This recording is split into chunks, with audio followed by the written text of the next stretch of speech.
Morning fam, it's Tasha, MAMABEAR Prepping. So let's get into it. Welcome to the channel. Welcome back to the channel.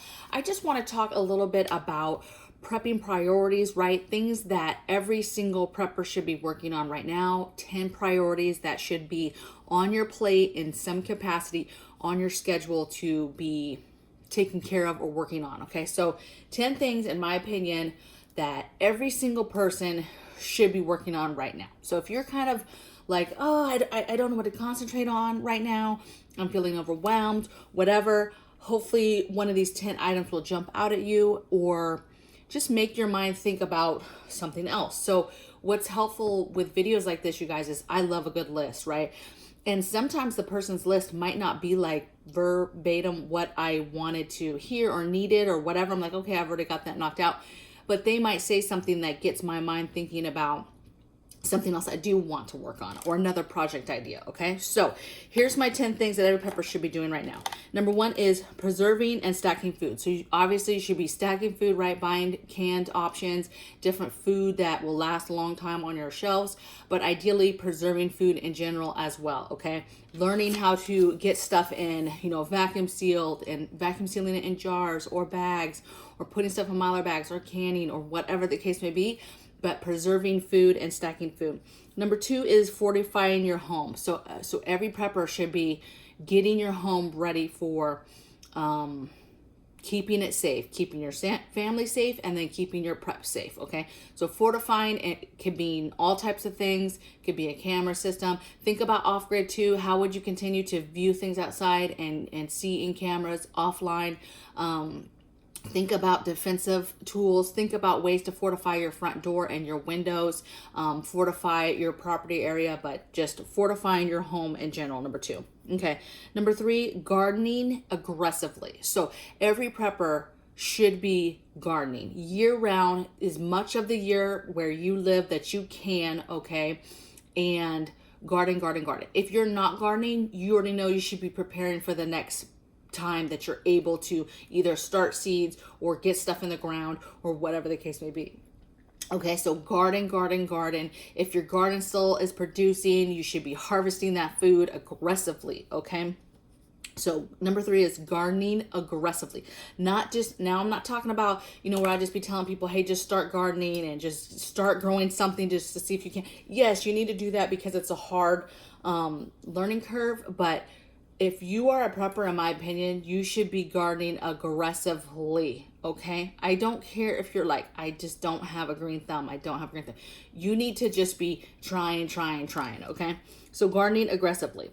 Number four, I put learning new skills. So now's the time to be learning how to do things that you don't know how to do, right? If you don't know how to process an animal, skin it, cut up the meat, all that, you need to learn that. If you don't know how to build a fire, you need to learn that.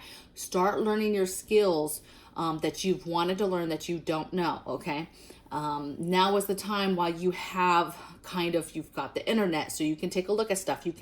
You have openly, access to purchasing different books and manuals and things that teach you stuff, or signing yourself up for a class to be able to learn how to do something locally, okay?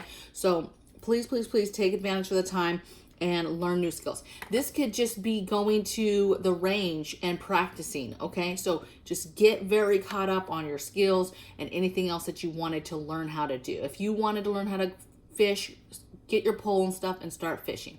Learn new skills. All right, 5 is raising your own meat. Now, I get this one is a little bit harder for some people that live in urban, but a lot of places that live in urban and suburbia, if you look at your rules and stuff, you can still have, little rabbits, or you can have chickens. Typically there might be some limits. So just take a look, okay? Plus you never know, you might be outside the actual city limits where rules and stuff change. So just take a look at what you can do locally where you're at. I know a lot of backyard chicken people, right? So take a look at what you can do, but get in the mindset. To me, every prepper, if it's possible, should be raising meat. We are in an actual apartment, so we can't, right? However, absolutely will here in a few months when we get moved over, okay? Super important, if at all possible, raising your own meat or figuring out how and what you need to do to be able to do that. All right. Number 6, I put distancing smartly. So I think it's smart for preppers, I'm not saying be an introvert, but I think it's smart to start distancing yourself from certain people, telling people stuff, but distancing yourself from people, okay? Choosing your friends and the people that you interact with wisely, okay? I just think it's super smart. Even here in our apartment area, right? I choose which neighbors I interact with, okay?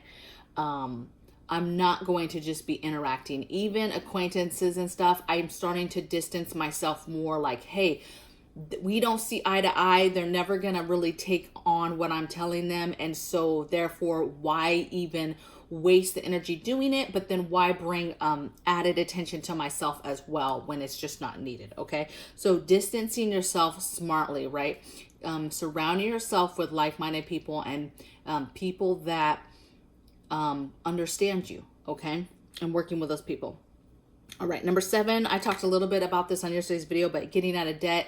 Every single prepper should be working on being self-sufficient. What does that look like for them? How can they do it? On what level? And getting out of debt is super, super important for that, okay? Let's see, 7. Did I? 1, 2, 3, 4, 5, 6, 7. Okay, that was number 7. Number 8 is just decrease your footprint. So this is almost like the detaching yourself.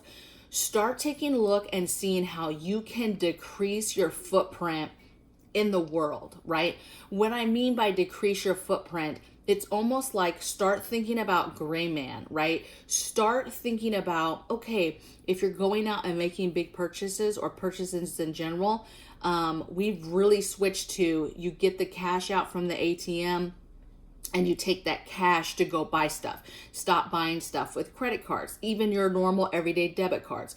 I'm trying to stop from using the debit card, identifying ways of identifying that I went to the store and bought $300 worth of groceries, for example, okay? So decreasing your footprint. When you go out and buy other things, buying things with cash so that you don't have this footprint of things that you're purchasing or buying, okay?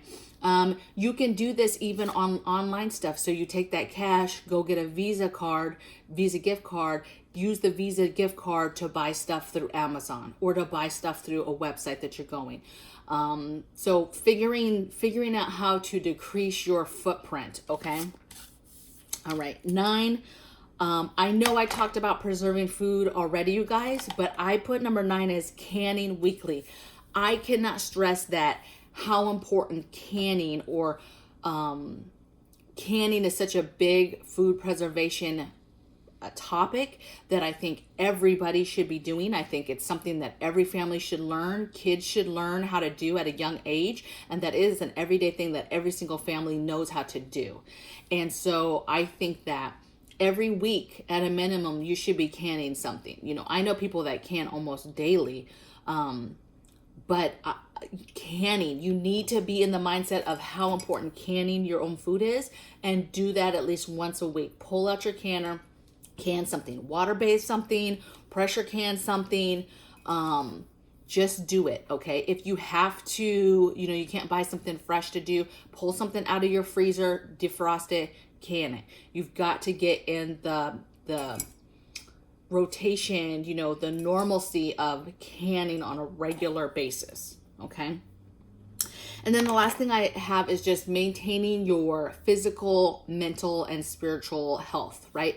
Making sure that all 3 of those areas are covered down. What would you do in all those areas? How are they affected if you didn't have power for a prolonged amount of time, okay? What would you do, you know, if you're to keep your mental game up if you didn't or weren't able to prepare some sort of alternate heat source and now there's no power and you have no heat and you guys are freezing to death, okay? Be thinking about what you can do mentally now and physically now, right? Stay in shape, walking, hiking, doing different things now physically to keep you in shape. Mentally, those things, those games, things that you guys would do, those connections, right? Because it can be daunting prepping. Those connections you make with like-minded people, those are important. I have people that reach out to me daily for you know, inspiration, and just to tell somebody how they're doing, somebody that understands them and is like them. And hey, this is what I'm doing. We're going through this. We're working on this. That's important, okay? And that's very important for your mental game, okay? And then of course spiritually. So whoever your God is, being right with that, being baptized, praying, okay, getting in your Bible, that's important spiritually to be able to go through whatever it is we're about to go through. Okay, we're already going through stuff, you guys. And so I often find myself praying like, how are we supposed to do this? You know what I'm saying? Give us strength to figure out what direction do we go, what we should be working on, all that, okay? So there's 10 things, the 10 priorities that I think every prepper should be working on right now in today's you know, world, on how things are going on today. I think these are the 10 things that absolutely you should be working on. Is there other things? Absolutely. I would love to hear in the comments below the things you're working on, the areas that you think every prepper should be working on right now, because there's a ton, right? Everybody should be working on food. Everybody should be working on emergency supplies, all your holes. There's just a ton of stuff that you should be working on, but these are my 10 priorities that as I see them, okay? So I'm looking forward to hearing from you guys, and I'll see you guys on tomorrow's video. Take care.